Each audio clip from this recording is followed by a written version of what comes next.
অন্তর্বর্তীকালীন সরকারকে বলছি, 1 নম্বর কাজটাই ইমিডিয়েটলি করবেন, গণ তদন্ত কমিশন হতে হবে। কয়জন লোক গণকবরে গেছেন, কয়জন আহত হয়েছেন, কয়জন রাবার প্লেটেড গুলি খেয়েছেন, 7.62 ব্যারেলের যেই রাবার বুলেট ইউজ করা হয়েছে, যে অস্ত্র ব্যবহার করেছে, এটার অনুমতি কে দিয়েছে? গত 16 বছরের প্রত্যেকটা ডিজিএফআই এনএসআই ডিজিকে ডেকে এনে গণতদন্ত কমিশনে জিজ্ঞেস করবেন কোন কোন পুলিশ অফিসার কোন কোন জায়গায় দায়িত্ব পালন করেছে। তাদেরকে সবাইকে এনে জেরা করতে হবে। সেখানে সারা বাংলাদেশ প্রশ্ন রেজিস্ট্রেশন করে জমা দেবে যে এই গণতদন্ত কমিশনে কি কি শুনানি হবে। এর প্রেক্ষিতেই হচ্ছে এই বাংলাদেশের লড়াইটাকে জীবিত রাখতে হবে। 24-এর লড়াই আগামী 50-100 বছরের বাংলাদেশকে বদলে দেবার লড়াই। বাংলা বসন্তের লড়াই হচ্ছে আমার মাটি মানুষের লড়াই।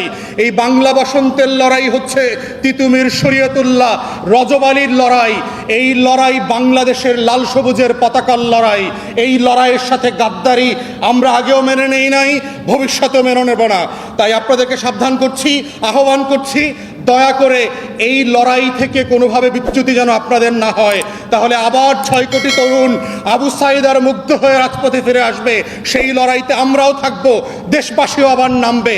সেই বাংলা বসন্ত কিন্তু অনিবার্য বিপ্লবের ইতিহাস তৈরি করেছে। এই ইতিহাস ভুলে যাবার মতো না। আপনি পাঠ্যপুস্তকে এই ইতিহাস দেবেন না। বাংলাদেশের মানুষের হৃদয়ের পাঠ্যপুস্তকে আরব বসন্তের কবিতাগুলো লিখিত হয়ে গেছে। বাংলাদেশের কোটি কোটি মানুষের হৃদয়ে মস্তিষ্কে মনসুন রেভলিউশনের গল্প লিখিত হয়ে গেছে। বাংলাদেশের কোটি কোটি ওয়ালে দেয়ালে দেয়ালে নতুন বাংলাদেশের গল্প লিখিত হয়ে গেছে।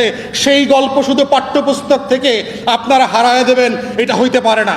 তাই আজকে এই প্ল্যাটফর্ম থেকে আমরা দাবি তুলছি, 1 নম্বর কাজটা আশু অবিলম্বে করবেন।